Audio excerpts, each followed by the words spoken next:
लेकिन राशिद लतीफ़ साहब, ईमानदारी की बात हो रही है, शफाफियत की बात हो रही है। अब जो टीम मुंतखब की गई है वेस्ट इंडीज़ के लिए, अब वो तो पहले ही मीडिया में गर्दिश कर रही थी एक एक नाम। मैं ज़रा आपकी तवज्जो हासिल करना चाहूँगा, इस दौरे में 3 ऐसे प्लेयर टीम के साथ ट्रैवल कर रहे हैं जो पहली बार पाकिस्तान टीम के लिए मुंतखब हुए हैं। फास्ट बॉलर उबैद शाह, ये डेब्यू कर रहे हैं वेस्ट इंडीज़ के दौरे में। फिर अली उस्मान है, कायद-ए-आज़म ट्रॉफ़ी के leading wicket taker. I don't think so कि पहले टेस्ट मैच में इनको मौका मिलेगा। और उसके बाद अवैज़ ज़फ़र साहब, जो मेरे पास इत्तलात हैं वो ये हैं कि कायद-ए-आज़म ट्रॉफ़ी के 10 बेहतरीन बैट्समैनों में ये शामिल नहीं हैं और मुमकिना तौर पर ये वेस्ट इंडीज़ में टेस्ट डेब्यू करने जा रहे हैं। यहाँ मैं ये सवाल भी आपके सामने रख रहा हूँ कि मोहम्मद रिजवान को आप लेकर जा रहे हैं टीम के साथ, लेकिन सऊद शकील को आप इंग्लैंड लेकर जा रहे हैं, वेस्ट इंडीज़ नहीं लेकर जा रहे, तो क्या अवैज़ ज़फ़र साहब जो हैं उनका डेब्यू कराना मकसूद है? देखिए, अवैज़ ज़फ़र एक अच्छा बैट बल्लेबाज है और वनडे हो या ये 4 डे मैचेस में अच्छा परफॉर्म किया हुआ है। देखिए, साथ में टेस्ट के साथ साथ आपको वनडे क्रिकेट भी देखनी है, क्योंकि 2027 में वर्ल्ड कप है साउथ अफ्रीका में और हमारी मिडिल ऑर्डर है नहीं, हमारे पास वाइट बॉल में इतनी तगड़ी नहीं है।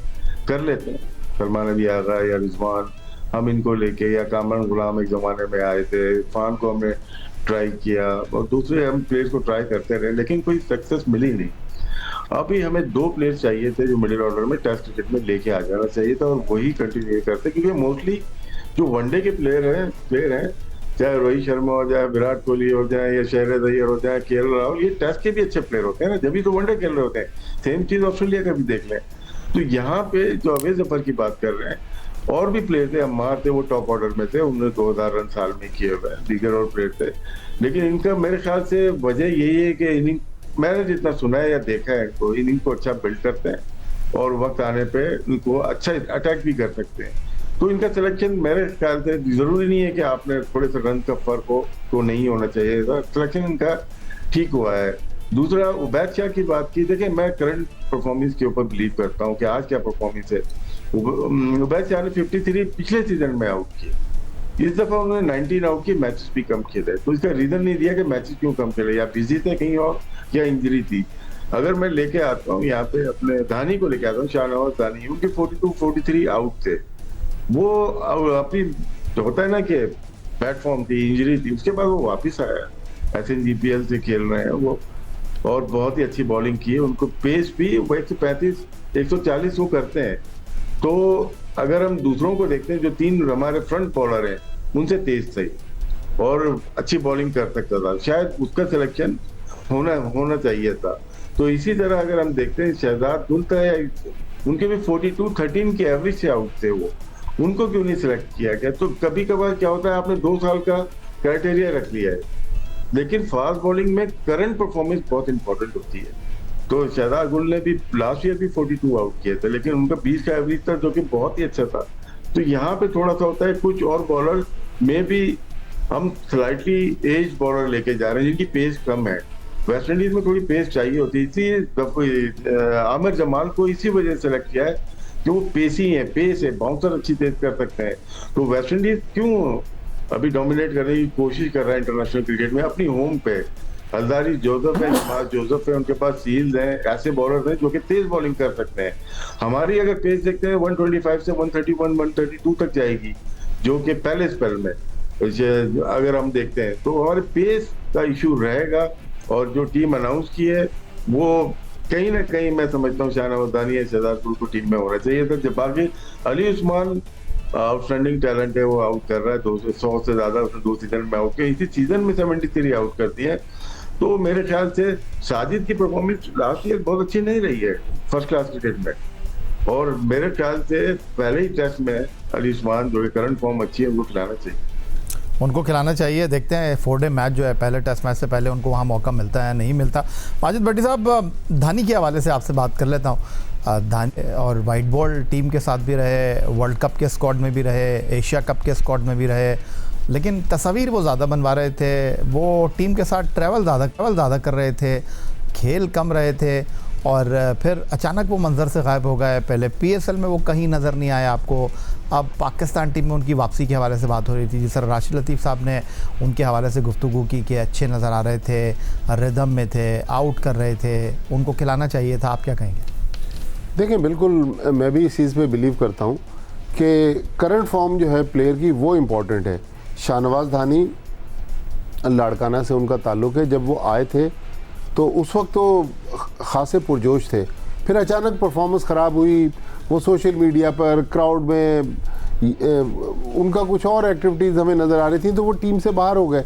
लेकिन उस बच्चे ने मेहनत की, अब देखें ना 42 विकेट्स ली और उसके बाद उसको सिला नहीं मिल रहा। तो अब हम बार बार बात करते हैं कि भी प्लेयरों को डोमेस्टिक क्रिकेट खेलनी चाहिए, और मैं बार बार एक तो शाहनवाज धानी की बात कर रहा हूँ, फिर मैं मिर्ज़ा साद बेग की भी बात कर रहा हूँ कि भाई अगर आपने डोमेस्टिक क्रिकेट को क्राइटेरिया बनाना है, करंट फॉर्म को क्राइटेरिया बनाना है, तो कायद-ए-आज़म ट्रॉफी का जो 1000 रन बनाने वाला बैट्समैन है, टूर्नामेंट का बेस्ट प्लेयर है, उसको भी आप छोड़ के जा रहे हैं।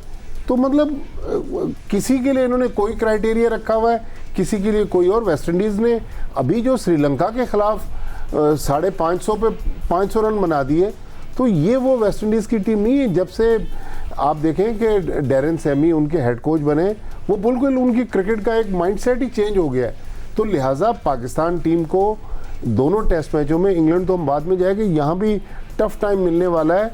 मैं ये नहीं कह रहा कि बहुत ख़राब सिलेक्शन हुई है, अच्छी सिलेक्शन हो सकती थी, लेकिन या एक क्लिप आकिब जावेद का जो उन्होंने पिछले दिनों एक इंटरव्यू में कहा, वो आप ज़रूर संभाल के रखिएगा। मेरे ख्याल में अगर उन्होंने वो सही कहा है तो फिर तो वो समझ लें कि अमर हो जाएगा वो क्लिप। अगर नहीं कहा तो वो बार बार क्लिप चलेगा जिसमें वो कह रहे हैं कि हमारे पास 140-150 वाली स्पीड के ये 3-4 बॉलर हैं। क्या वो बॉलर अगले कुछ सालों में या अगले कुछ महीनों में पाकिस्तान क्रिकेट के मंजर पे हमें नज़र आएंगे, या पीएसएल में 4-4 ओवर करवा के फिर मंजर से गायब हो जाएंगे? चलें, जाते जाते ये पूछ लेता हूँ राशिद लतीफ़ साहब, वेस्ट इंडीज़ ने होम ग्राउंड पर 2 टेस्ट मैचों पर मुश्तमिल सीरीज़ में 1-0 से हराया, और हम बांग्लादेश से होम ग्राउंड पर भी हारे, बांग्लादेश जाकर भी हारे, और बांग्लादेश जिससे हम होम ग्राउंड पर और उनके ग्राउंड पर जीत नहीं सके, वो बुरी तरीके से जिम्बाब्वे में जो है वो हार गए हैं जाकर। तो ये जो वेस्ट इंडीज़ का दौरा है, हम बाबर आजम की कप्तानी के हवाले से तो बात कर रहे हैं, सरफराज अहमद की हेड कोच की मनसब के हवाले से भी बड़ी खबरें आ रही हैं। एज ए हेड कोच उनके लिए कितना इम्पोर्टेंट दौरा है वेस्ट इंडीज़ और इंग्लैंड का? बहुत इम्पोर्टेंट है सरफराज के लिए नहीं, पूरी टीम के लिए, काफ़ी प्लेयर्स के लिए भी, क्योंकि अभी जो सिस्टम नज़र आ रहा है पाकिस्तान क्रिकेट बोर्ड का, वो भी घबराए हुए हैं, क्योंकि बांग्लादेश से 2 दफ़ा हार गए और परफॉर्मेंसेस अच्छी आ नहीं रही। हम रैंकिंग हमारे तीनों फॉर्मेट में 5, 6, 7 नंबर पे है, जो कि कतई तौर पे पाकिस्तान को सूट नहीं करती। इम्पोर्टेंट सरफराज के लिए इसलिए कि वो यहाँ पे शान मसूद जाहिर सी बात है कप्तान अब वो नहीं है, बाबर आजम, इन तीनों के लिए बहुत इम्पोर्टेंट है। एज ए कैप्टन बाबर, क्योंकि रिप्लेस किया है कि पाकिस्तान 12 मैच हार गया, अगर पाकिस्तान खुदा न खास्ता यहाँ हारता है तो जस्टिफाई नहीं कर सकता पाकिस्तान क्रिकेट बोर्ड, फिर सिस्टम के ऊपर आ जाएंगे हमारा फॉल्ट है। जहाँ तक सरफराज का भी ताल्लुक है, इसी सिस्टम से ही है, वो दूसरे कोचेस से ज्यादा शार्प है, वो सिनेरियो देख के, सिचुएशन देख के चेंज कर सकते हैं, अपनी प्लेइंग 11 को चेंज कर सकते हैं। मैं भी हम सोच रहे हैं कि साजिद खेले, हो सकता है पिच देख के वो 2 स्पिनर खिला दें, क्योंकि वो स्पिनर्स को बहुत बिलीव करते हैं। तो ये अगर टैक्टिक्स की सरफराज ने तो सक्सेस मिल सकती है। अदरवाइज जो सिस्टम हमारा चल रहा है लास्ट 1.5 या 2 ईयर से, हम टेस्ट क्रिकेट में पीछे जा रहे हैं। अगर यही सिस्टम रहा तो 2 और 3, 5 टेस्ट मैच है, 5 टेस्ट मैच डिसाइड करेगा, तकरीबन हाफ पाकिस्तान टीम के फ्यूचर को डिसाइड कर देगा, जिसमें शान भी है, जिसमें बाबर भी है, जिसमें इवन सरफराज भी है, और पूरी सिलेक्शन कमेटी भी है। पूरा सेटअप चेंज होता हुआ नजर आएगा आपको अगर पाकिस्तान की टीम दोनों सीरीज अगर हार गई। सिर्फ सरफराज के ऊपर बात नहीं आएगी, पूरे होल सिस्टम के ऊपर है। शान मसूद को जब हटाया, हमने ये नहीं बोला कि मतलब कि सिस्टम का फॉल्ट है ना, वो तो आपके प्लेयर ही प्रोड्यूस नहीं हो रहे, नीचे से सप्लाई नहीं हो रही, आपके हाई परफॉर्मेंस सेंटर एक्टिव नजर नहीं आ रहा, आपकी सिलेक्शन कमेटी एक्टिव नजर नहीं आ रही, आप प्लेयर सही सिलेक्ट नहीं कर रहे, जब भी तो हार रहे हैं ना आप। जब हार रहे हैं तो 12 टेस्ट मैच तो सिर्फ शानने के लिए थोड़ी हरा दिए थे, पूरे सिस्टम की हार थी वो। अब वही सिस्टम है, सिर्फ नाम चेंज हुए हैं। और हम दुआ करते हैं पाकिस्तान अच्छा परफॉर्म करे कि हम बच सकें, जो आने वाला जो सवाल मजीद नजर आ रहा है उससे बच सकें। निज़ाम की बात करें, राशिद लतीफ़ साहब, अब्दुल माजिद भट्टी साहब, बांग्लादेश में कप्तान शान मसूद थे और हेड कोच सरफराज अहमद थे। अब सरफराज अहमद हेड कोच हैं जिनकी कप्तानी में अब से चंद साल पहले दुबई में पहला टेस्ट मैच वेस्ट इंडीज़ के खिलाफ बाबर आजम खेले, फिर सरफराज बाबर आजम की कप्तानी में खेले। अब ये कॉम्बो कप्तान और हेड कोच का बन रहा है। As a captain Shan Masood शायद सरफराज की मानते थे, लेकिन आपको लगता है ग्राउंड से बाहर अब बाबर आजम की चलेगी? देखिए, मानना तो पड़ेगा। और अगर कोच ने अपनी मंतक चलाई और कप्तान कहीं और देख रहे होंगे, तो फिर तो देखें, पाकिस्तान क्रिकेट की अगर हम हिस्ट्री देख लें तो माजी में कोचेस और कप्तानों के दरमियान डिफरेंसेस भी रहे। तो अब ये पीसीबी ने, जाहिर है, बाबर आजम जब सरफराज की कप्तानी में खेलते थे और आज का बाबर आजम, उसमें फ़र्क तो है, लेकिन इस पूरी सिचुएशन को कंट्रोल करने के लिए नवीद अकरम चीमा साहब, फॉर्मर चीफ सेक्रेटरी पंजाब, बहुत बड़े ब्यूरोक्रेट, तो उनको भी रोल प्ले करना पड़ेगा, फिर पीसीबी को भी इंटरवीन करना पड़ेगा।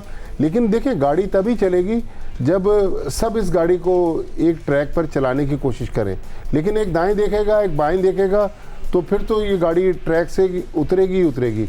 और बिल्कुल राशिद भाई जो बात कर रहे हैं, मैं उससे 100% मुत्तफिक हूँ कि ये जो 5 टेस्ट हैं, आकिब जावेद साहब ने कहा अगर एक टेस्ट हम जीत गए तो ये हमारी सक्सेस होगी। मेरा ख्याल में अगर 4 टेस्ट हार गए और एक टेस्ट जीते तो उसके बाद आप देखिएगा पाकिस्तान क्रिकेट का मंजरनामा हमें तब्दील होता हुआ नजर आएगा। अगर तब्दील नहीं हुआ तो फिर हमारी क्रिकेट मज़ीद नीचे चली जाएगी, जहां आज खड़े उससे भी फिर हम नीचे नजर आएंगे।